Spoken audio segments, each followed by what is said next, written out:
again, everyone, and welcome into the Mercer County Football Show here on WBCD1490.com alongside the Trentonians George O'Gorman, Mike Samsel with you. And George, we talked about week number 3 in Mercer County being a big week because we were going to learn who was really good. Separation week, if you will. Trenton certainly had their struggles with Lenape, and Nottingham had their struggles with Allentown. So pretty safe to say, a couple weeks into the season now, that Allentown and Hopewell Valley are the class of the field. Well, I think that was obvious after the first week of the season. Right. When, Allentown went into Notre Dame and knocked off the Irish in rather convincing style, and as Jay Graber came back to his alma mater and kind of atoned for a loss a couple of years ago at Notre Dame when the Redbirds were undefeated and went into Notre Dame and Chappie Moore knocked off his former pupil, right, if you will. And, and then in the other game this past weekend, Trenton went down to Lenape and got blown out by the Indians, who, after 4 straight 4-win seasons, already have 3 this year. Mm-hmm. And they're looking like a very strong team. Notre Dame lost at home to Rancocas Valley in a game that would have been played at RV, but, of course, as we've mentioned previously, because of some construction problems when putting down their new artificial surface field, they had to take it up and redo the stone. So that game ended up coming to Notre Dame, which gives the Irish 6 home games.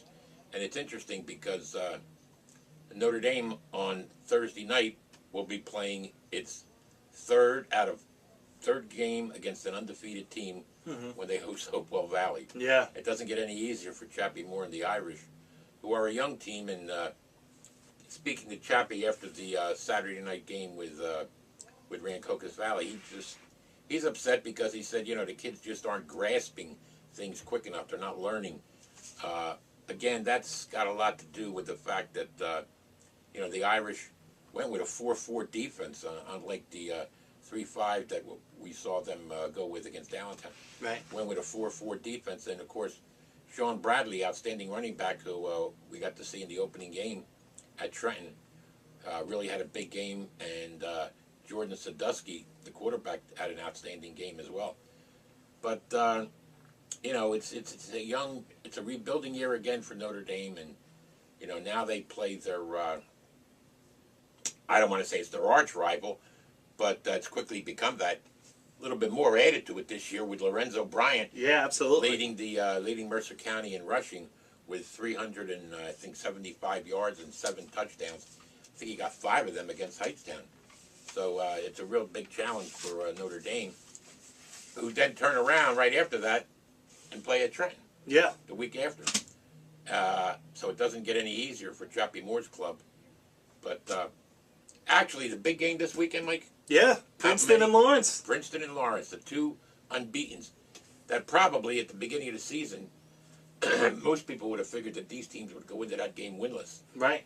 Here you go, Princeton undefeated after a 36-29 win, I think it was, over at Hightstown. David Beamer earned himself touchdown, 12th man touchdown club offensive back of the week honors. Did an outstanding job. Rory Hellstrom had another outstanding game, 3 touchdowns. And they'll be at home on Thursday afternoon. They host unbeaten Lawrence, which is coming off a bye. Lawrence, one of 4 teams in the Mercer County that had byes last weekend, including Hopewell Valley and Hamilton and Steiner.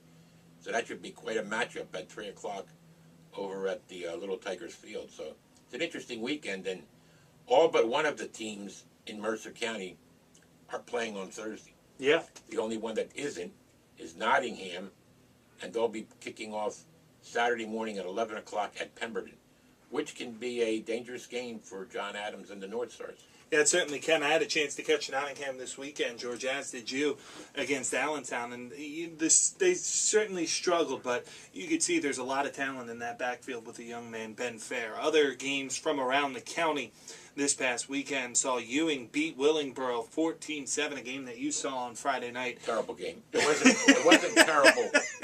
It wasn't terrible from the quality of play. Right. It's just that too many flags are being thrown. Right. Some of these athletic directors don't like to use Mercer County referees in games, so they bring them in from another part of the state. And in all honesty, the referees that they had at the Ewing-Willingboro game, I thought were atrocious. I mean, you're trying to run out the clock in the last minute. You got the game sealed away. You call delay of game. To me, that's nonsense. Yeah. Get the game over with. As it was, they must have called over 30 penalties on both teams. Wow. And Willingboro, with a lot of talent, Steve Everett, former coach at Princeton, has got a winless Tremera's team down there. And it was good for Drew Bessler and the Ewing Blue Devils because they had played some tough games. I mean, they opened up the season with a loss at Lawrence, and then in the second week they had their loss at Princeton, 7-0. Mm-hmm. And here they were playing a winless Willingboro team, jumped out to a 14-0 lead. Daz Harper ran for 2 touchdowns, and they just couldn't build anything on that. They couldn't get any momentum. And Drew Bessler started to wonder he said maybe we put too much emphasis on trying to rebound from last year's disappointing season. Right. And maybe the Ewing kids just haven't adapted to that. Other final on Friday night, West Windsor-Plainsboro North was all over West Windsor-Plainsboro South, final 35-14 in that game. Kevin Murphy came out and had an impressive game as always, 5 for 6, 89 yards, so he was pretty effective through the air. C.J. Marcus on the ground rush for 155 yards. Saturday we mentioned Princeton 36, Heightstown 29, Allentown 24-7, and Rancocas Valley 38-12 over Notre Dame. When we come back here on the Mercer County Football Show, we'll take a look at this upcoming week. It's a short week. A lot of teams play on Thursday. And we'll preview the games coming up. You're watching the Mercer County Football Show presented by the St. Francis Medical Center, your heart hospital in the city of Trenton. Discover the dealer for the people, Haldeman Ford Subaru, Route 33 in Hamilton Township. One of the region's finest state-of-the-art service facilities for all makes and models. A service facility so good, local school districts get their buses serviced at Haldeman. Police fleets, local municipalities get their cars and trucks serviced at Haldeman. From oil changes to tire sales, Haldeman Ford services all makes and models. And they offer tires for just $10 over cost on name brand tires like Goodyear and Pirelli. And their waiting room offers complimentary food. And there's a special Wi-Fi room available for your use. So no matter where you purchase your car, get it serviced at Haldeman Ford, the dealership for the people on Route 33 in Hamilton Township. I'm Merrill Reese to tell you about our good friends at the Revere Ristorante Italiano in nearby Ewing Township at 802 River Road. I can tell you that from South Philadelphia to New York's Mulberry Street, there's no better Italian cuisine than that served at the Revere. Start your meal with one of their great appetizers or salads.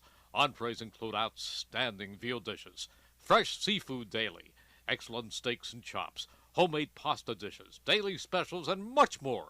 You can also enjoy their bar area, where on most weekends, entertainment is offered. The Revere also does off-premise catering and can accommodate private parties for any affair, including business functions. Call the Revere Ristorante Italiano for more information and reservations at 609-882-6365. 882-6365. The Revere Ristorante Italiano open Monday through Friday for lunch and 7 days for dinner at 802 River Road, right off the Wilbertha Road exit on Route 29 in nearby Ewing Township. Don't forget, if you miss any of your local high school sports action, you can read all about it in tomorrow's edition of the Trentonian. For your complete local and national news 7 days a week, it's the Trentonian, or online at thetrentonian.com. The only newspaper serving Bucks, Burlington, and Mercer County 7 days a week, it's the Trentonian.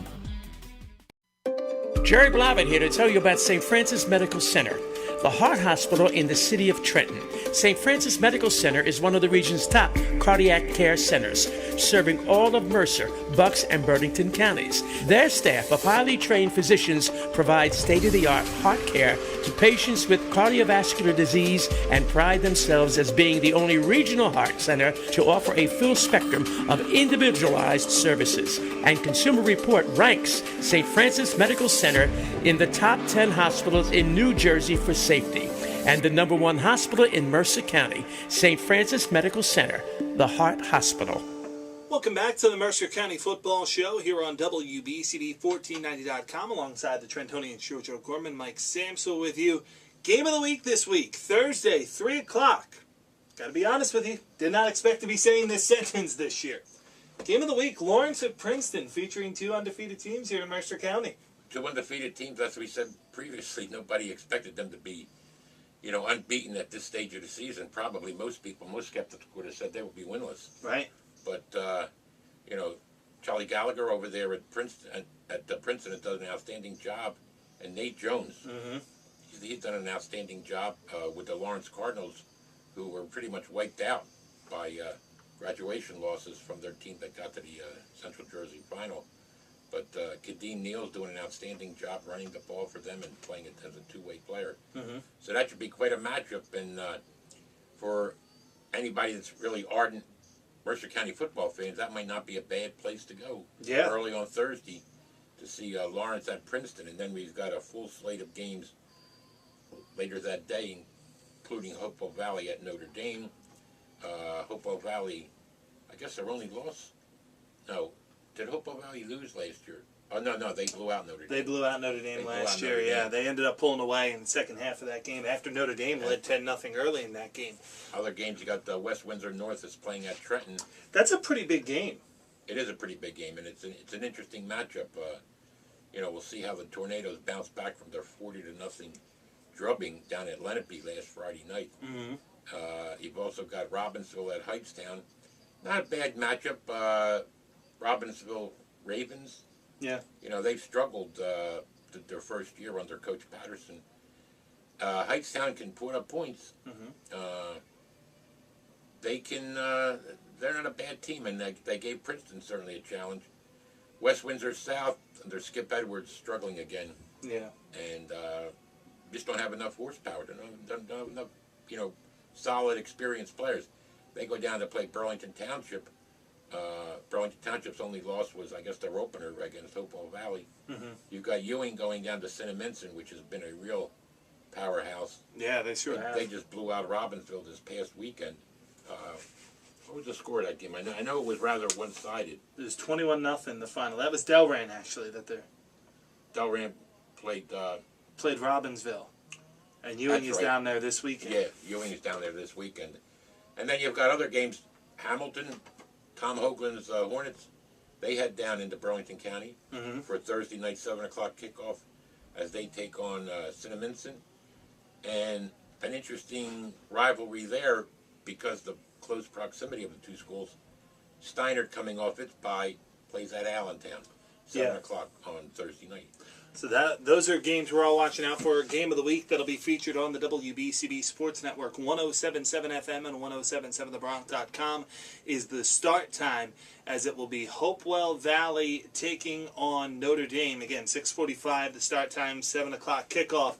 And George, that should be a pretty fun game. We'll mention the Saturday game as well. We forgot to mention the one Saturday game, Nottingham at Pemberton, right down there, Pemberton, right next to Fort Dix. That's an 11 o'clock kickoff. Mike, it really surprises me. I don't understand it. And no disrespect to the Jewish holidays, and I understand we've done it for several years, and it should have been done even before that, where, they let the kids out of school early because they honor the Jewish holiday. But I don't understand that Burlington County, the majority of the Burlington County schools in the WJFL, they don't honor it. No. Why does the Mercer County have?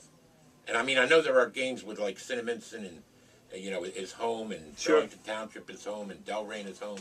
Pemberton only plays on Saturday. I don't understand it.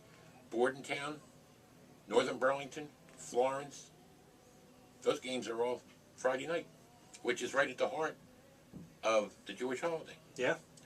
I don't understand it. I was told by the one of the athletic directors, well, we're told by the league we have to do it. I said, I understand that, but how come only Mercer County? Right. Burlington County, weren't they told the same thing? But that's, water under the bridge, as they say, so it only happens once a year. And not like I said, no disrespect, but it does create an interesting situation. You hear the NFL teams talk about the short week. Well, this is the one experience that the high school teams have in the short week. Yeah, they certainly do. It's a quick turnaround, whether they play Friday or Saturday. Now all of a sudden having to turn around and play on Thursday. We mentioned the Nottingham-Pemberton game on Saturday, but we mentioned our game of the week as well, Hopewell Valley taking on Nottingham. Lorenzo Bryant going back in the Monsignor Walter Nolan Field, and that's certainly a tough matchup for Notre Dame. You mentioned they have a tough schedule Chappie Moore mentioned kids just kind of having a hard time right now grasping what Notre Dame is trying to do. It's been a tough season for the Irish, and it's not going to get any easier. No, and the quarterback can't be on. He was Chappie lifted him in the third quarter the other day, then brought him back. He's shown his inexperienced, and Mike Elwell, I guess, was the other quarterback who went in there. Right. They've got some good receivers. You know, they got Charles Hagan, who's doing an excellent job, and Jake Litka for Notre Dame is one of the leading receivers in the Mercer County area, and he's got seven receptions, 164 yards. Yeah. So they can throw the ball. It'll be interesting how pumped up the Irish are going to be to face Lorenzo Bryant. Yeah. He comes in as they were on their bye week last week. He comes in as the leading scorer with 7 touchdowns. Of course, he got 5 of them in their first home game against Hightstown. He's got 384 yards on 31 carries. And Rory Hellstrom's got 300 yards on 45 carries and scored a couple of touchdowns. So the stats should continue to grow.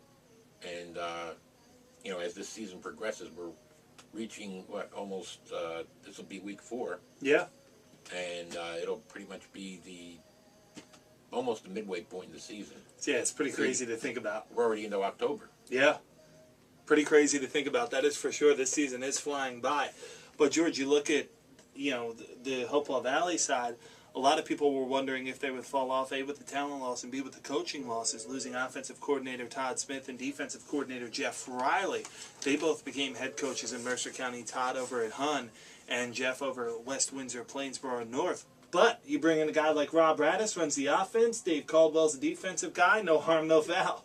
Yeah, you got 2 excellent coaches, 2 coaches who went against each other last season in early December for that championship game at College of New Jersey. Yeah. 8,000 people. Mm-hmm. First game I can ever remember, a state playoff game where they had to actually hold up the start. Yeah. Because if you remember, Brick Township had won just prior to that, and then they had to clear out the stands and get all the people in that wanted to see the biggest game that Mercer County, has played because of, you had an unbeaten Lawrence team playing a Hopewell Valley team that had only lost 1 game.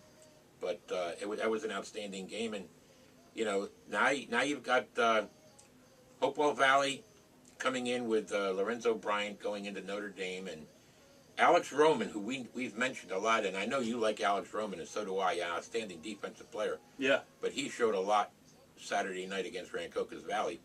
He started to run the ball well. He got a couple of touchdowns, and he had over 100 yards. Mm-hmm. And, of course, it's going to be interesting to see what the Notre Dame defense does with, Alex Roman in there, Steph Carpentino's playing on the defensive line, Mike Milazzo, he can kick. He played great defense. It's going to be interesting to see how pumped up Notre Dame is to take on their former teammate, Lorenzo Bryant. Yeah, it certainly will. That'll be a lot of fun. That's our game of the week on the WBCB Sports Network starting at 6:45 on Thursday night on 107.7 FM and 107.7thebronx.com. That'll do it for this week's edition of the Mercer County Football Show here on WBCB1490.com. Again, 12th Man Touchdown Club coming up tonight. So if you want to stop in and check that out, be sure to. It's always a great thing for Mercer County in that. New location, too. New location this week. Leonardo's. No, not this week, but Okay. this season. Leonardo's right there on Route 1. Excellent food. Get over there and hear the coaches and talk about Mercer County High School football and the players of the week that are being honored. Mm-hmm. And just a good camaraderie over there. If you like football, that's a place to be on a Tuesday night. Yeah. Leonardo's on Route 1 in Lawrence Township. Yeah, absolutely. Stop in. Make sure you check it out. George and I will be out at Notre Dame on Thursday night, 6:45 for the pregame show. We'll see you then. Have a great day, everyone.